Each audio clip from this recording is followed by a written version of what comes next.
My guest today is Lyle Greenfield, who has a very diverse background. He's been in construction, landscaping, music production, copywriting, and in many other industries. Because of this diverse background, Lyle has seen many facets of life. So in today's episode, Lyle talks about his new book, Uniting the States of America, a self-care plan for a wounded nation, which is written with the goal of finding solutions for the current state of political divisiveness in our country. Welcome to Lifeology. Thanks for having me. It's an honor to be here.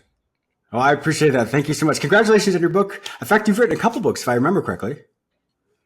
I have a collection of short stories and letters with the title The Soulmate Expeditions, and kind of a picture book memoir called 1,000 Days in St. Bart's. Those are my two previous things. Wow. Like I was saying, you have such a diverse background. You've done so many things from all different aspects. So of course, you're a writer as well. I mean, it's really neat to have a man of many talents today. Well, thanks. We'll see. I also saw that you were in the music production industry as well. So weren't you, you created the American Music Production Association? It's the company I founded is called Bang Music. And I founded that company at a time when it was doing exclusively music for commercials. And it could be everything from underscores to what we used to call jingles. And over the years, the company has branched into other aspects of post-production, such as, for example, we'd be more than happy to do all the sound editing on this on this program right here. That's funny. But we most recently did the sound design and mix for the Netflix documentary Inside the Brain of a Dog, which is a very entertaining and educational documentary. And other series as well, and podcasts. So, that's what we've been doing for years now. That's interesting. I don't know if you know this, but I'm a recording artist myself. I'm actually one of my albums are coming out very soon. So everything you hear, all the sounds you hear on this show is everything I've written as well. So Anyway, that's kind of interesting. We have that kind of in our background. Yes. So enough of that. We could talk about this all day. Okay. I want to focus on why we're here today. That was my fault for that tangent.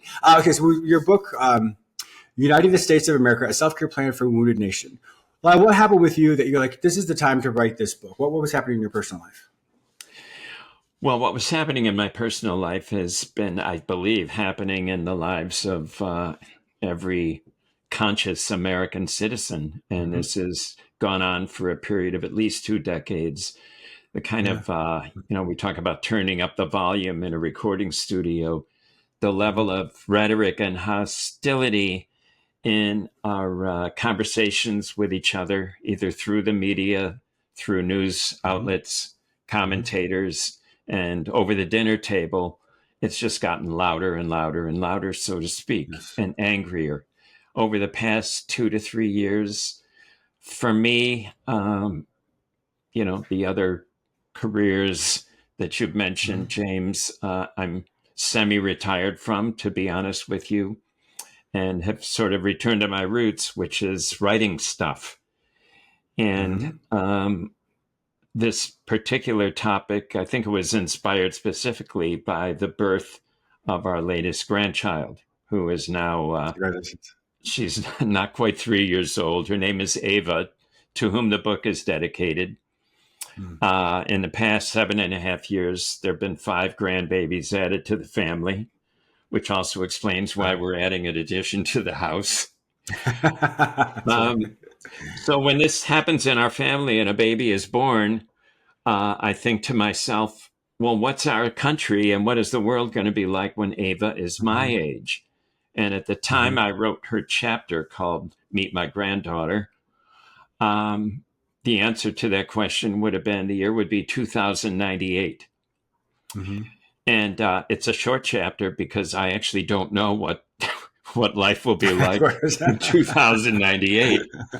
And I also said that I probably won't be around to celebrate Ava's 75th birthday following her second term as president of the United States. So I want to wish her a happy birthday right now. But that, we have talked over the years, generations actually, of us, what are we doing for our children? Are we doing the right thing?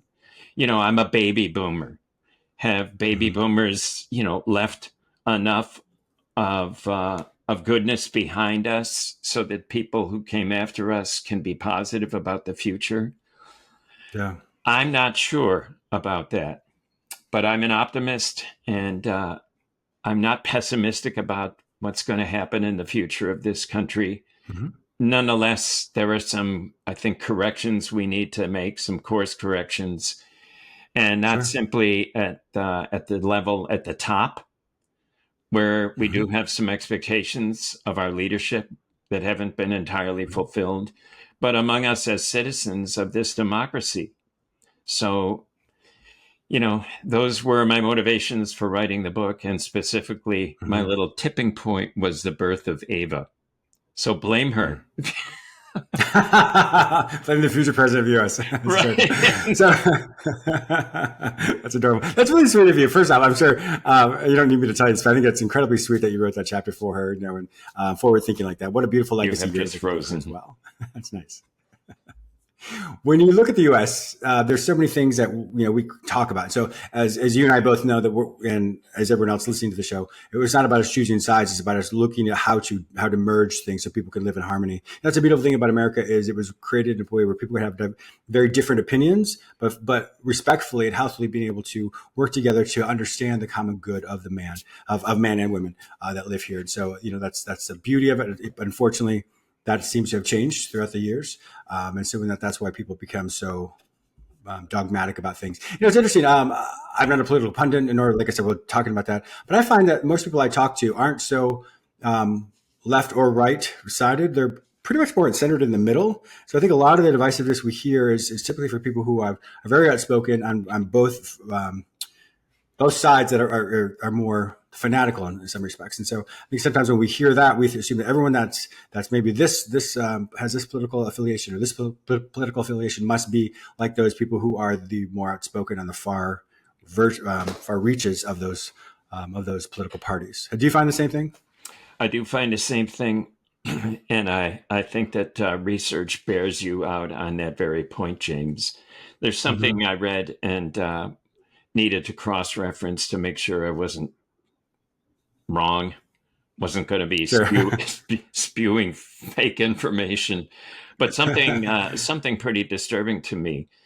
Statistically, over the past 20 years, fewer than 30% of registered voters in our country have shown up and voted in primaries. Oh, wow. And the ones who have shown up, to your point, are the ones who have, I won't say the most extreme views, Sure. but they are positioned more further to the right or further to the left. Mm-hmm. Mm-hmm. And so we used to have, there was a phrase that went around, maybe it's still around, called the silent majority. And politicians would use this sometimes, like we're ignoring the silent majority.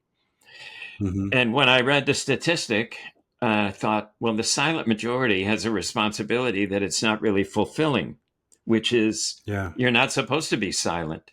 A democracy is supposed to run and be of the people, by the people, and for the people. Mm-hmm. And those sound like wishful thinking words if we look at them just as those 6 or 8 words or however many it is. I'll count them later. But the reality is one citizen, one person, one vote. So we have to be there. We have to show up. And the alternative is that we live in a country that doesn't have the freedoms we're given and promised. Something that inspired me in my research was learning that our Constitution is the longest serving document of governance in the world. And I thought, gee, we're in so many ways, we're a young nation, but that Constitution and its amendments have held up for all these years. And when we talk about, and I just have said in the book, those who wrote what I'll call romantic and ideal language of our Constitution and its guarantees of, the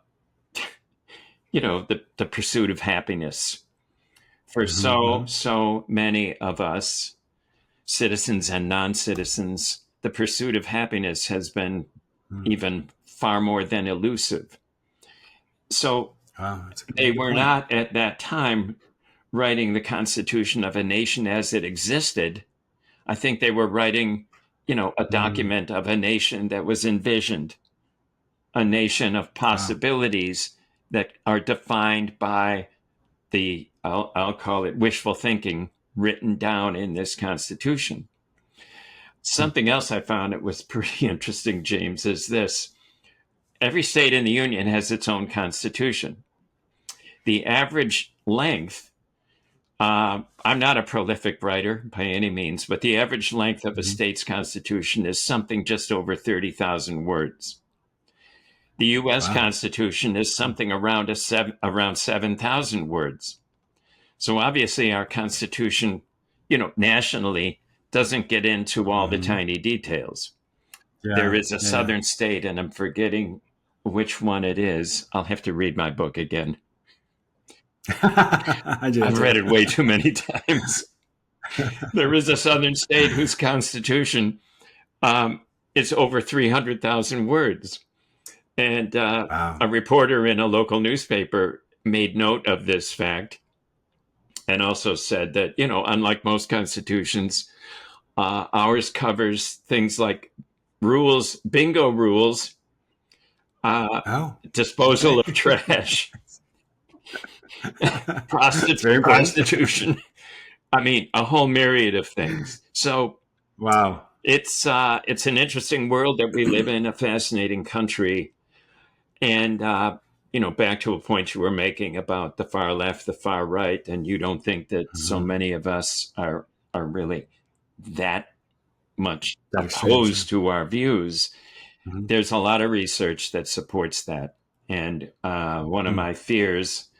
This is another chapter called the antisocial media, is that we spend so much time in sort of what they call echo chambers, the bubbles of our own thinking.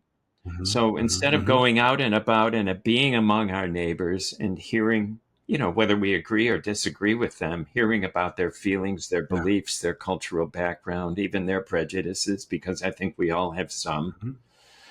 You Um, do. we're hearing the people that are like-minded people. We're taking our opinions and our news from the places where Mhm. we are going to feel most comfortable receiving it.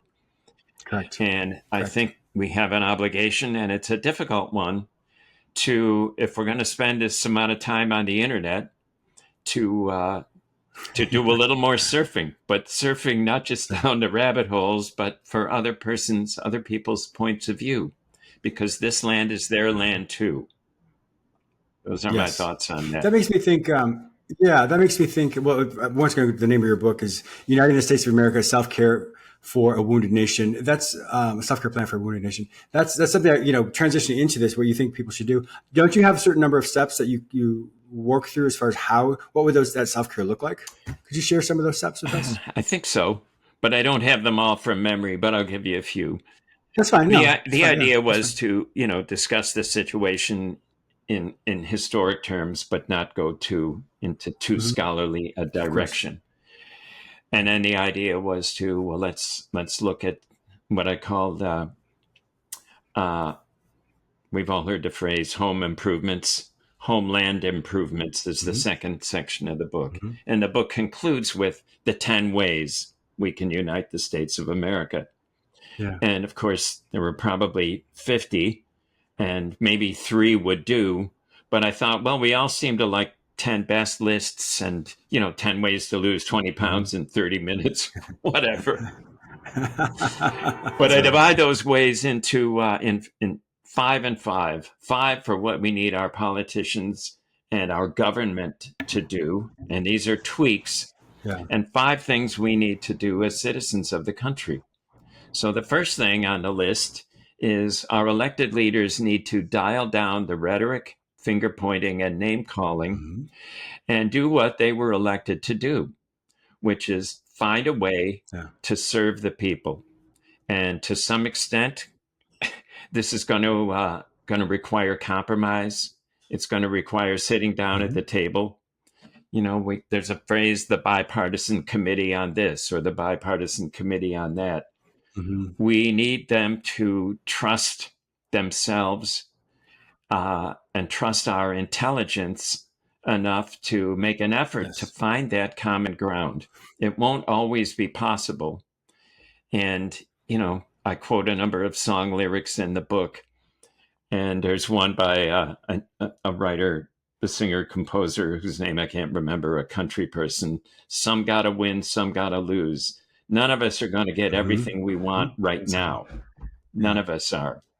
So that's one thing, dial down the rhetoric. On the government side, again, I think it's important. I don't know how the Electoral College came about, but what's disturbing, I Mm-hmm. think, especially in a presidential election, any presidential election, is that for all states, with the exception of Maine and Nebraska, it's a winner take all situation. So if a candidate, for Yes. example, running for high office only earned, let's say, 51% of the vote, and the rest of the Mm-hmm. people in that state voted, 49% of them voted for the other person. All of those folks, their votes were wasted in a Yeah. sense because all the electoral votes Yeah. went to the other guy or the other woman, whoever it is.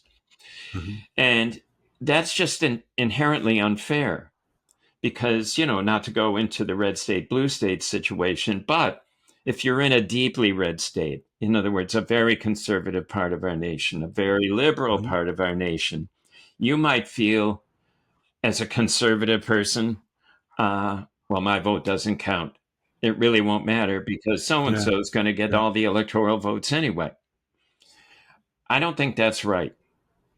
And those who are proponents of the Sure. apportioned electoral vote count feel, and I think rightly so, instinctively, I think, that candidates would then find themselves uh, Mm. aiming their message at a broader audience and not Yeah. simply at the Yeah. ones whom they know agree with them in the first place. So that's another thing.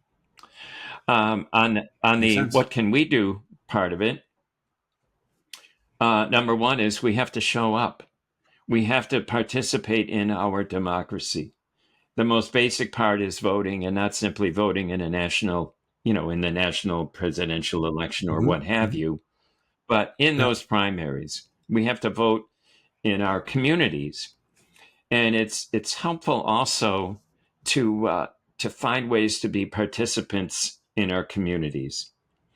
The research, Mm-hmm. Gallup and other research, has shown that adults between the age of 18 and 60 are spending, I have this somewhere very close at hand, roughly between 4 and 7 hours a day on the internet, with Wow. Wow. 2.1 of those hours on social media. And Oh goodness. for teenagers, the number on social media is between 4 and 7 hours, just on social media. Wow. So Holy cow. um, there were people a lot smarter than I in this field of study who've said, you know, your time would be better spent going outside, being with your friends, Yes, it would. engaging in something. It doesn't mean you have to, make a career out of charitable work, but your community needs you. School organizations need you. Your church needs Mm-hmm. you. Mm-hmm. Um, and you will feel better about yourself giving, anywhere from 15 minutes to several hours Yeah. a week to people other than yourself and other than what you're viewing on the internet. The internet. Yes, research also shows that individuals who do give back, who do volunteer, you actually find that they have more joy, more energy, and because of that, they actually tend to have more vitality, which means they live longer. And so, hearing you say this as well, that the data you're using, the data I know as well, is it's if someone wants to live a lot longer, then like you just said, get out and do things. That interaction, that giving back, actually really revitalize your body, and you will live longer. I love that. I love that research because it confirms, you know, there's not a lot of research that confirms what I believe in or who I am as a person. But when you read something and it's a study, it's like, oh, I do feel better when I do that. Yeah.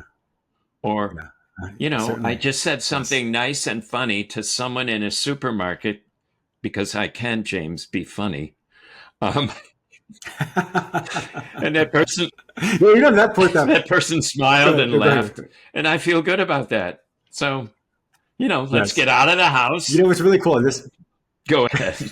Yeah. What's really cool on that part as well, when you you smiled at someone or did something for someone. So there's what's called altruism. So as we know, altruism is giving back or doing something for someone else without wanting anything in return. The really cool thing about this, and the reason why I bring this up, is it's important to know our reason behind things. So yes, we can go out into the community, we can do many things, which is good, and we want to do that. That's what we're talking about. However, from a personal standpoint, you'll really know how altruistic you are, either in those events or just even giving a smile to someone. Because if you smile to someone and it's a truly genuine smile, or do something for someone and it's without any strings attached to it, you'll find that your body actually rewards you with dopamine. The dopamine is one of those feel good chemicals that it just feels good. And so when you do something afterwards, you have that, you just said you felt really good about it afterwards. And what you're experiencing was that dopamine. So the more altruistic we are, the more dopamine that's created, which then once again actually gives us so much more motivation, more drive, more joy, which then translates to other people. However, the difference is if you did that same thing for that person and you just did it just because you wanted just to look good, your body doesn't reward you. So that's how you know the difference between altruism and non-altruism, or what your motivation is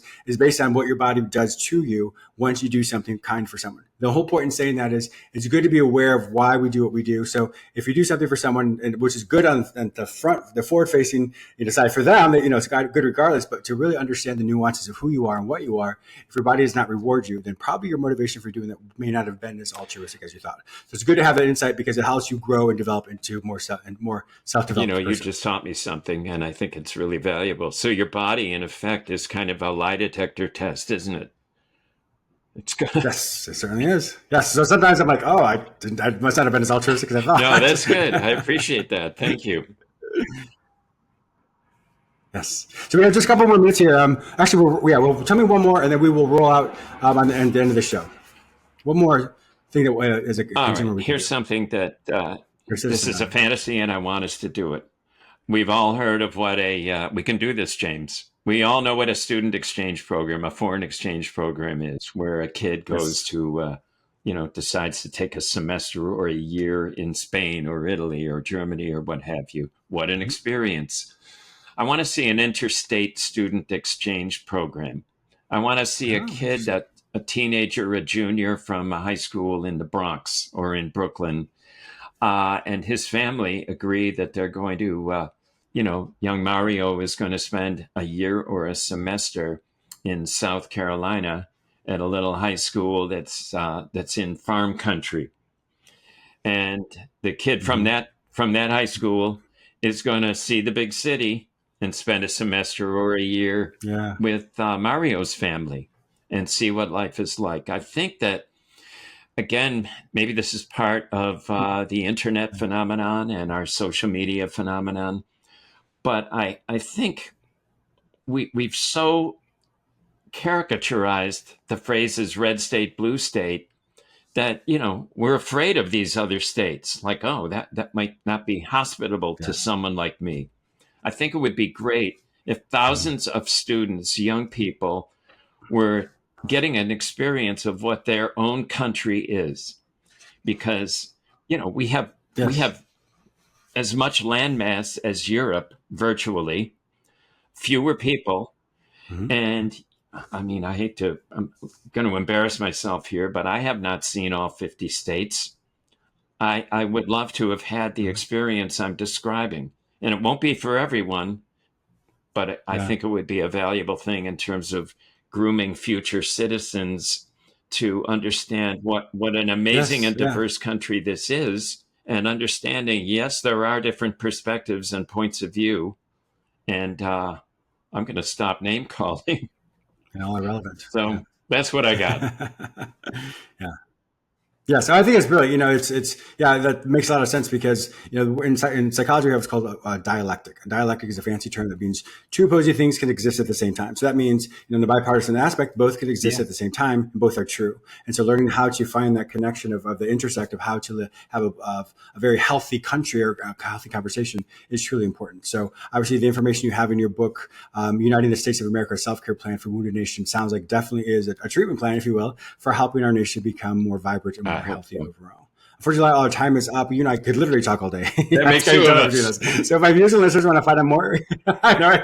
My viewers and listeners want to find out more information about you and to purchase your book, once again, "Uniting the States of America: A Self-Care Plan for a Wounded Nation," where will they find all this information online? Several places. The book is available on Amazon.